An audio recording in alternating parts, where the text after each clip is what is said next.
एक दिन परीक्षित ने विचार किया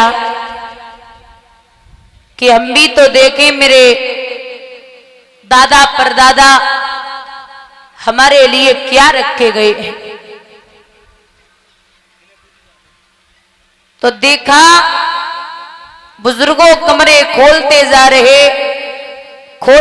रहे एक कमरे को खोला है जिसमें एक सोने का मुकुट रखा है।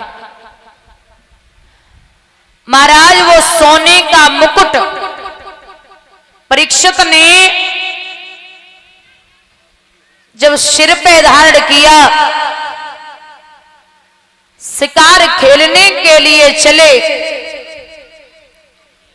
तो क्या देखा है कि पूरे दिन शिकार की तलाश में रहे लेकिन शिकार नहीं मिला। एक झाड़ी से छिपके बैठे तो निगाह डाली है कि एक गाय और बैल के जोड़े को एक शूद्र हाथ में डंडा लेकर के ऐसे मार रहा था मानो उनका कोई साथी न हो। तो गाय ने आवाज लगाई है कि कोई वीर पुत्र है जो मेरी लाज को बचा ले। परीक्षित ने धनुष पे बाण चढ़ा लिया और जवाब दिया कि निधड़क हो निर्भय हो कपिले, सेवक सेवा में हाजिर है, अविश्वास रहे मैया मेरा तुझ पर सर्वस्व निछावर है। श्री सूत जी बोले, हे सौनकादिक ऋषियों, आपको पता है ये गाय कौन थी, ये बैल कौन था और जो दोनों को मार रहा था वो कौन था? बोलिए, गाय है पृथ्वी मैया और बैल है धर्म। धर्म के 4 चरण होते, सत्य, तप, दया और दान। लेकिन सत्य तो सतयुग में ही खत्म हो गया,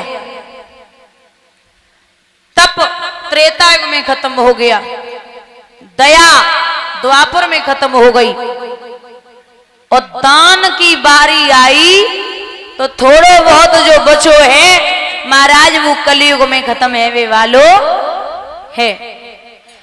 बोले तो इन दोनों को जो मार रहा था वो कौन था? बोले वो साक्षात कलयुग था। अच्छा, वो जो धर्म था उसके 3 पैर गायब थे, एक ही पैर से चल रहा था। बोले महाराज सतयुग था तब 4 थे, त्रेतायुग आया तब 3 बचे, द्वापर आया तब 2 बचे और जब कलयुग ने अपना चरण दबा लिया तो सिर्फ 1 पैर बचा। अब जवाब दिया कि महाराज कलयुग को मारने के लिए परीक्षित तैयार हुए, आप मुझे नहीं मार सकते। क्यों? सबने राज किया तो मैं भी करूंगा।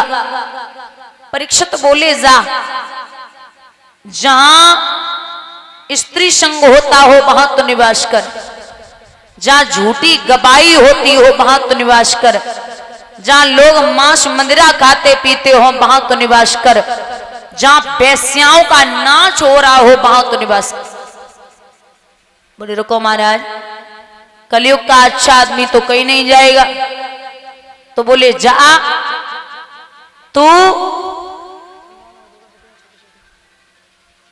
तू कनक में निवास कर। कनक माने सोना और एक होता है धतूरा।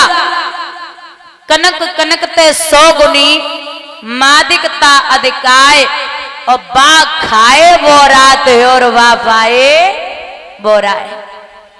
सोना 2 प्रकार का होता है, एक तो खुद की कमाई का और एक दूसरों का लूटा हुआ सोना, छीना हुआ सोना। तो उस सोने में निवास करेगा जो दूसरों का लूटा हुआ हो, छीना हुआ हो। अब जो परीक्षित ने मुकुट बांध रखा था वो मुकुट परीक्षित के बाबा भीम युद्ध में जरासंध से छीन करके लाए थे। भीम छीन के लाए थे जरासंध से, सूक्ष्म रूप से कलयुग बैठ गया। अब वैसे हूं तो नॉर्मल आदमी की बुद्धि इतनी खराब रहती है कलयुग में, तुरंत गुस्सा बर्दाश्त नहीं होता, और कलयुग और बैठ जाए तो फिर क्या हालत होगी। प्यास लगी तो लोमस ऋषि की कुटिया की तरफ बढ़े। लोमस ऋषि भगवान के भजन में बैठे थे, और मैं लोगों को हमेशा समझाती हूं कि भजन और भोजन हमेशा एकांत में ही अच्छा लगता है। भजन और भोजन जितना हो सके आप एकांत में करिए। एकांत मतलब एक के बाद जहां अंत हो जाए, जहां कोई भी ना हो। और आजकल तो भोजन की कुछ कहो ही मत। अब ब्याह शादी शुरू हो गए, सारक बहुत बड़ी है। तो आप जो बता, पशु जो होते पशु, उनको कभी बैठ के भोजन करते देखा है? नहीं। कैसे करते? खड़े होके। और आदमी इंसान बैठ के। अब काऊ ब्याह बराते में जाओ, लाए प्लेट पूरे ग्राउंड के चक्कर लगाते हैं। जैसे पशु खाते हैं उसी तरीके से, दो जामे से पूड़ी उठाए, दो रसगुल्ला उठाए, गाजर को हलवा लियो, मतलब सब मिलाए के जैसे सानी लगाई जाते हैं पशुओं को, वही व्यवस्था इनकी हो गई। उसी तरीके से खाते हैं।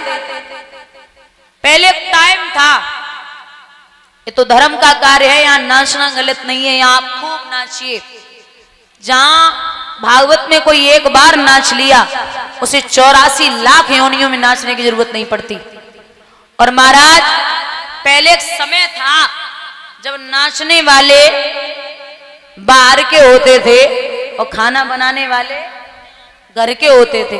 अब नाचने वाले घर के और खाना बनाने वाले बाहर के।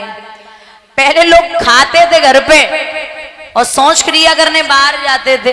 अब खाए के बातें आ रहे, सोच क्रिया घर में कर रहे। बोलिए गोविंद भगवान की। ये हालत है।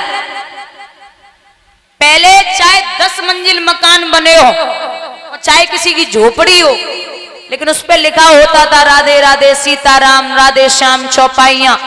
और अब तुम्हारे सेठ घर पे जाओ काउके पे, तो बाहर हवेली पे लिखा होगा कुत्तों से सावधान। जो मतलब ये है कि आदमी तो घर में रहता ही ना है। अरे सच्चा वैष्णव वो है जिसके यहाँ एक गाय और एक तुलसी का पौधा जरूर हो, वो सच्चा यदुवंशी है। अब जो तुलसी उलसी तो छोड़ ही दो, यादवन को हमने देखो गाय भैंस तो छोड़ दी, बकरियां पाले वो शुरू कर देंगे। हाँ, यादव बकरियां पाल रही। मैंने यहां तक पढ़ा है कि जब एक खूंटे पे बकरी अगर एक चक्कर लगा दे तो वह उस जगह पर गाय 100 चक्कर लगाए तब वो घर एक पवित्र होता है। बोलिए गोविंद भगवान की। तो जिसका काम है उसे करने दो। जो बकरियां पालने वाले ना उनको ही पालने दो।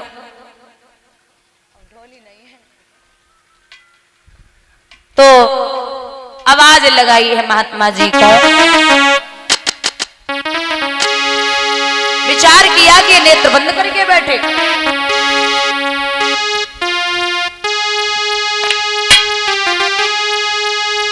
मैंने देखा है आंखों से और आंखों का पलक गिराया है। दिल ने सोचा देख कर मुझे इसने आंख को चुराया है।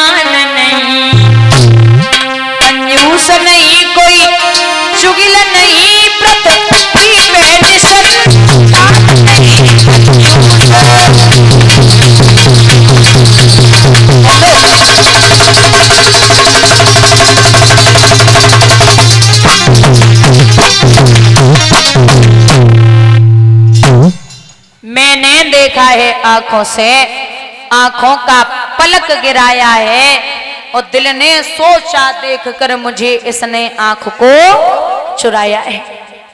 हमें लगता है इस महात्मा ने हमें देख के नेत्र बंद कर लिए, ऐसा सोच रहे हैं।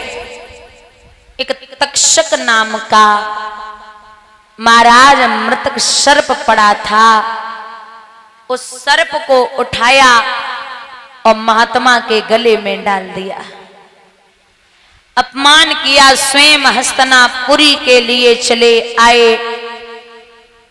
उनके बेटा श्रृंगी ऋषि गंगा में स्नान कर रहे थे, उनसे जाकर के किसी ने कहा कि आपके पिता के गले में मृतक सर्प है। श्रृंगी ऋषि ने उजली में जल लिया और श्राप दे दिया कि ओरे राजा, तुझे खुद पर बड़ा घमंड है, जा मैं श्राप देता हूं कि आज से 7वें दिन तुझे तक्षक डस लेगा। आई मौत छोड़े नहीं, रवचे देश विदेश, और बिना मौत मरियो नहीं, चाहे बिचरो देश विदेश। 2 दिन की झूठी दुनिया है, ये जन्म मरण का फेरा है, कोई आज मरे कोई कल मरे, ये हाल सभी का होना है। हम और आप आए 7 दिन में और जाएंगे 7 ही दिन में। भागवत के 7 ही अक्षर हैं, 7 ही दिन की कथा होती है, 7 ही महाद्वीप हैं, 7 ही समुद्र हैं, 7 ही भांवरें पड़ती हैं, और 7 ही दिन में उद्धार होना है। बोलिए गोविंद भगवान की। परीक्षित को पता चला कि हमें श्राप लग चुका, राजसी वस्त्रों को उतार दिया, योगी वस्त्र धारण करके हर हर गंगा के किनारे पहुंचे, जहां 88,000 ऋषि बैठे हैं, व्यास भगवान भी हैं, लेकिन कोई ऐसा नहीं है जो